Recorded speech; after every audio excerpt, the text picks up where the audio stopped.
नमस्कार, आपका स्वागत है मेरी क्लास में। मैं हूं गीतिका। आप जानते ही हैं कि हिंदी मास्टर कैडर की तैयारी कर रहे हैं। हमारा टॉपिक चल रहा है हिंदी साहित्य का इतिहास, काल विभाजन, सीमांकन और नामाकरण। हमने कल आचार्य शुक्ल के बारे में करा था, तो आज हमारा अगले इतिहासकार रहेंगे डॉक्टर राम कुमार वर्मा। ये भी हिंदी साहित्य में इतिहासकार की दृष्टि से इम्पोर्टेंट नाम है, डॉक्टर राम कुमार वर्मा। पुस्तक हिंदी साहित्य का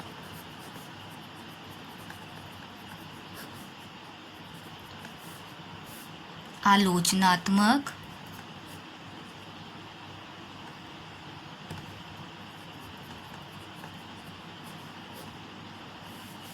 हिंदी साहित्य का आलोचनात्मक इतिहास। ठीक है, ये इनकी पुस्तक का नाम है। पेपर में क्वेश्चन आ जाता है कि आचार्य राम कुमार वर्मा द्वारा कौन सा इतिहास ग्रंथ लिखा गया, तो ये रहेगा हिंदी साहित्य का आलोचनात्मक इतिहास। अब इसका प्रकाशन सन 1938 ईस्वी।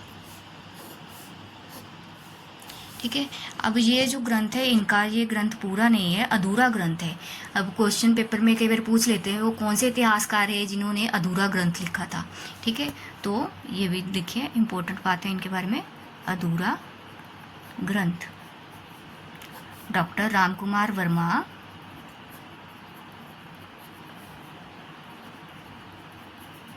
के ग्रंथ का केवल एक ही भाग प्रकाशित हुआ।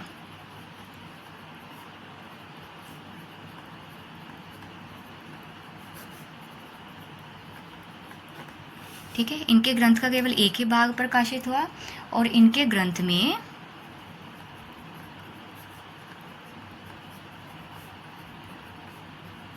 संधि काल से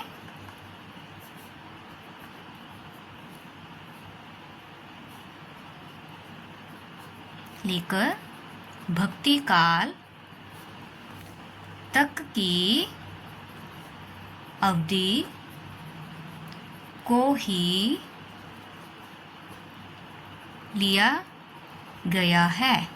ठीक है, ये भी इम्पोर्टेंट बात है कि इनके ग्रंथ में कहाँ से कहाँ तक है लिखा गया, संधि काल से भक्ति काल तक। ठीक है, ये भी पूछ लिया जाता है कि आचार्य रामचंद्र शुक्ल का ग्रंथ कहाँ तक लिखा गया है, भक्ति काल तक।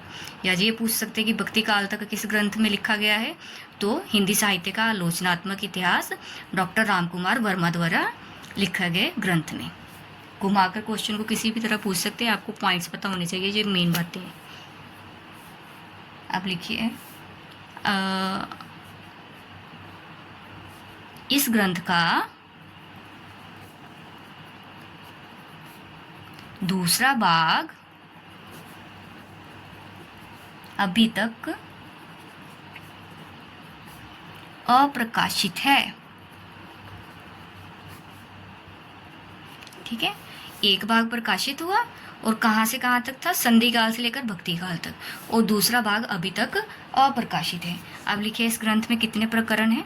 प्रकरण, क्वेश्चन बन सकता है कि हिंदी साहित्य के आलोचनात्मक इतिहास में कितने प्रकरण पाए जाते हैं, तो इस संपूर्ण ग्रंथ में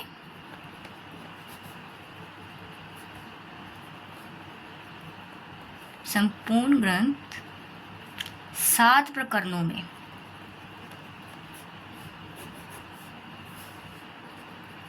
विभक्त है। ठीक है, कितने भागों में बांटा गया है, 7 प्रकरणों में बांटा गया है ये पूरा इतिहास ग्रंथ। अब इनके द्वारा जो काल विभाजन किया गया वो देखते हैं। काल विभाजन, इन्होंने अपना काल विभाजन 5 भागों में किया। कितने भागों में किया, 5 भागों में। ठीक है, ये भी पूछ लिया जाता है आचार्य राम कुमार वर्मा ने कितने भागों में अपने इतिहास ग्रंथ का काल विभाजन किया, तो 5 भागों में। सबसे पहले काल को इन्होंने कहा संधि काल, दूसरे काल को कहा चारण काल, तीसरे काल को इन्होंने कहा भक्ति काल, चौथे काल को रीति काल और पांचवें काल को आधुनिक काल।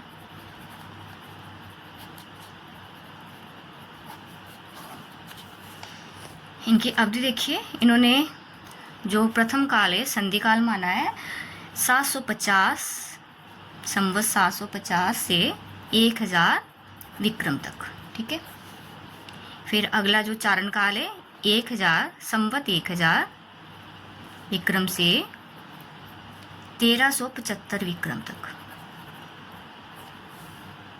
फिर अगला भक्ति काल संवत 1375 विक्रम से 1700 विक्रम तक। फिर रीतिकाल संवत 1700 से 1900 विक्रम तक, ठीक है। और जो आधुनिक काल है संवत 1900 से अब तक। ये फर्स्ट जो टाइम पीरियड रहता है कहाँ से स्टार्ट हुआ, ये आपने सब में ध्यान रखना है कि किसने कहाँ से स्टार्ट करा था, ठीक है। ये इन्होंने संवत 750 से स्टार्ट करा, तो इन्होंने क्या करा है अपभ्रंश को भी बीच में ले लिया है, ठीक है। तो इनका फर्स्ट काल का नाम क्या है, संधि काल। आगे जानिए इनके विशेष तथ्य।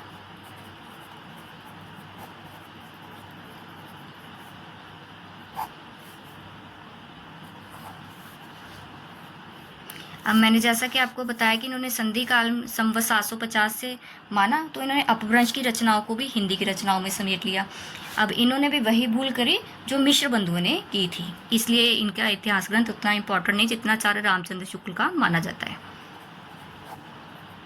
इन्होंने अपभ्रंश की रचनाओं को हिंदी में समेटकर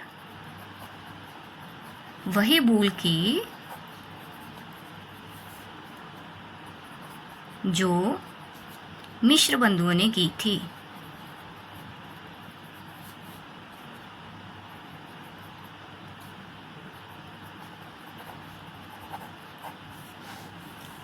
आगे नेक्स्ट लिखिए, डॉक्टर रामकुमार वर्मा ने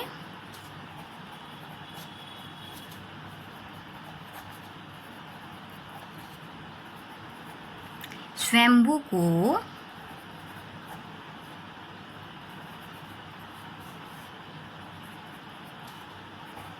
हिंदी का पहला कवि मानने की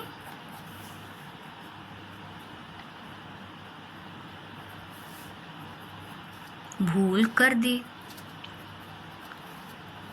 ठीक है। अब ये क्वेश्चन भी पूछ लेते हैं कि रामकुमार वर्मा ने हिंदी का प्रथम कवि किसे माना, स्वयंभू को, ठीक है। आगे डॉक्टर रामकुमार वर्मा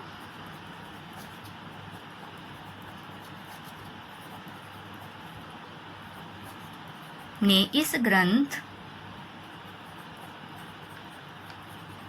में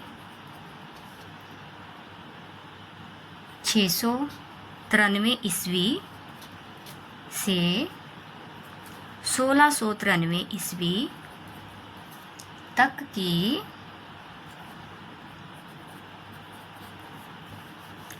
कालावधि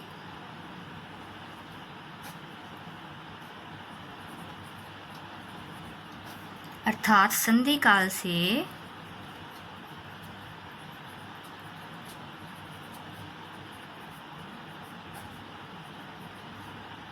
लेकर भक्ति काल